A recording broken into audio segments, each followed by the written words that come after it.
Hello and welcome. I hope you're having a wonderful day. I'm Mirisha. Thank you for joining me. Today, I'm so excited to be sharing a couple of card projects featuring the March 2026 Let's Stamp Together kit from Scrapbook and Cards Today. In this tutorial, I'll walk you through everything included in the kit, and then I'll show you how to create two different cards using the same set, each with its own unique look and technique. So let's go ahead and take a closer look at what's inside the kit. This month's kit includes a beautiful collection of stamps, dies, and layering stencils designed to create these adorable embroidery hoop style designs. You'll find sentiments like hello, love you, hugs, along with stitch borders, hearts, and a coordinating die set to build your focal point. And of course, the dies allow you to cut out that embroidery hoop shape that really brings everything together. These layering stencils are wonderfully user-friendly. Each stencil is clearly labeled with the layer number, making it easy to build your design step by step with confidence. You'll also notice that the outline of the circle is etched directly into each stencil. That guide helps you line up your layers perfectly every time, so your flowers and details stay beautifully aligned. To keep my stencil from shifting while I'm blending, I like to use a small piece of low-tack tape to hold it in position. It's a simple step, but it really helps maintain clean, crisp images. I selected soft colors for this design. Starting with shaded lilac, I applied the oxide to the first two flowers. Next, I used saltwater taffy for the single flower. But feel free to use any ink or oxide colors of your choice. For the second layer, I moved on to shabby shutters for the first layer of leaves, which gives that light, fresh greenery. And finally, I used rustic wilderness to deepen the leaves and add contrast, bringing the whole design together. The great thing about this stencil set is that you can use it to create focal images, but you can also use them to create backgrounds, accents, or layered designs on future projects. I encourage you to not be afraid to rotate or flip your stencil design. A simple change in orientation can give you a completely different look using the same supplies. Once the floral design was complete, I reached for Vintage Photo Distress Oxide to add some shading around the outside of the embroidery hoop. This step helps define the edges and gives the design more depth and dimension. I gently blended the ink around the outer edge and then adhered the circle to the base layer. Next, it's time to stamp the sentiment. I position the hello sentiment right in the center of the circle. I love the stitched look of these sentiments. They really tie into the embroidery theme. After stamping, I added a small pearl to the center of each flower. Embellishments like pearls or gems are a quick way to add polish and elegance to your design. Here's the completed embroidery hoop design. The layered stenciling, soft shading, and stitch style sentiment create a charming handmade look with beautiful dimension and detail. Now it's time to prepare our panel. I started by cutting out 4 triangles that I'll add to the corners of the panel. These small details may seem simple, but they really help frame the design and add a polished, finished look into the card. Next, I used the stitch die from the kit to add beautiful stitch detail to each triangle.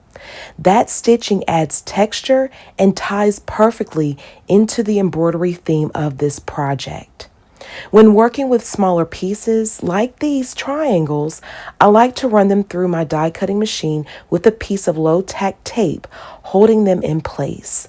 This prevents shifting and ensures the stitching stays nice and even.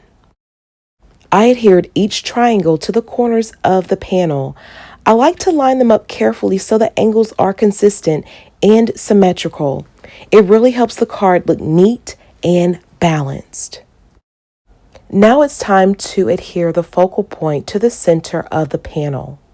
I added foam tape to the back of the embroidery hoop circle and adhered it right to the center of the card front.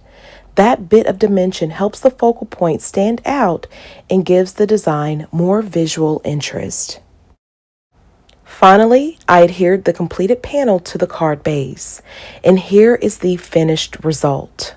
I just love how this card came together.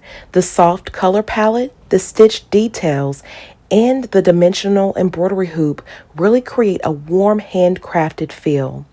The corner triangles add a beautiful frame to the design, while the layered elements help draw your eye right to the focal point. The pearls and the subtle shading add just the right touch of elegance, and the overall design feels both delicate and inviting. A soft, elegant card with beautiful stitch details and just the right amount of dimension, and a wonderful reminder that small details can make a big impact on your handmade creations. Let's get started with the next card project. Next, we're going to do some ink smooshing. So I brought in Tattered Rose and Victorian Velvet Distress Oxide inks along with this almond cardstock. We're going to create a soft, blended background with lots of movement and texture. To begin, I pressed Victorian Velvet ink pad directly onto my work surface and lightly spritzed the ink with water. Then I took my piece of cardstock and gently pressed it into the ink, lifting it up to reveal that beautiful organic pattern. I then used my heat tool to dry the first layer. This step is really important because it helps build depth and prevents the colors from blending together too much. I continued layering the inks, allowing each layer to dry in between until I was happy with the richness and variation in the background.